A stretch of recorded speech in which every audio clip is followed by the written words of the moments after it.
Hello everyone गोटे new update सूचना आपको स्वागत करूची। सूचनाटा जे मधुबाबू पेंशन योजना गुरुत्वपूर्ण सूचनाटी होची आजिका डेट रे जहा कि मधुबाबू पेंशन योजना पाए एक विशाल शोभायात्रा आयोजन कराइतले। आयोजन रो सूत्रधर जहा कि आपण जानिछन समस्त ओडिसा रे समस्त वर्तमान तांकर नाटी प्रख्यात रहि सारिछि।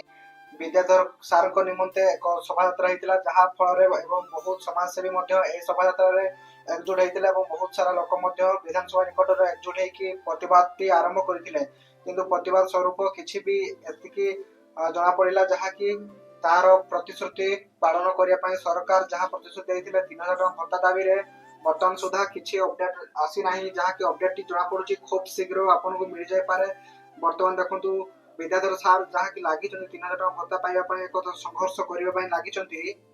এই সংঘর্ষটি বহুত গুরুত্বপূর্ণ অটে সবু ভত্তা হিতাধিকারী ମାନଙ୍କ ପାଇଁ। କାରଣ ଦେଖନ୍ତୁ ବର୍ତ୍ତମାନ ସମୟରେ ଯୋଉ ସଂଘର୍ଷଟି କରୁଛନ୍ତି ବିଦ୍ୟାଧର ସାର୍ ଆପଣଙ୍କ ସମସ୍ତଙ୍କର ଭଲ ପାଇଁ କରୁଛନ୍ତି, ଯାହା ଫଳରେ କି ଆପଣ ମାନେ ବି ଆପଣ ଭତ୍ତା ପାଇକି ନିହାତି ଭାବରେ ଉପକୃତ ହେଇପାରିବେ ଏବଂ ଏପରି ସମସ୍ତଙ୍କୁ ଯଦି ଆପଣ ଭତ୍ତା 3000 ଟଙ୍କା ଦିଆଯାଉଛି ଗରିବ ଲୋକମାନଙ୍କୁ ବି ଉପକୃତ ହେଇପାରିବ। ତ ସରକାର କେବେ ଶୁଣୁଛନ୍ତି ତାହା ହିଁ ଅପେକ୍ଷା ରହିଲା। ବର୍ତ୍ତମାନ ସୁଦ୍ଧା ଯାହା ଅପଡେଟ୍ ଆସିଛି 3000 ଟଙ୍କା ଭତ୍ତା ଖୁବ୍ ଶୀଘ୍ର ଆପଣଙ୍କୁ ପ୍ରଦାନ କରାଯିବ ବୋଲି ଯାହା ବିଚାର ବିମର୍ଶ ଚାଲିଛି ଏବଂ सरकार निकटर भी यह एक विशाल देथिया प्रतिश्रुति को रखिया पाई निहाती भाव से कार्यटी ग्रहण करने आवश्यकता रही जहाँ फल कि प्रत्येक भत्ता हिताधिकारी से हक पाई पारे।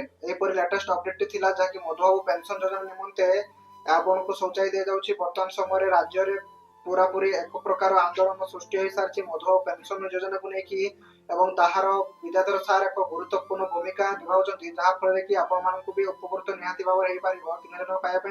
तो समस्त को रिक्वेस्ट रहिबो वीडियो शेयर करंतु एवं समस्त एकजुट होगी भत्ता पाइबा निहाती भाव एकजुट हो वीडियो को समस्त को शेयर कर दियंतु। जय जगन्नाथ। लाइक शेयर निहाती भाव करिकि समस्त पाखु शेयर कर देबे। Thank you so much watching this video.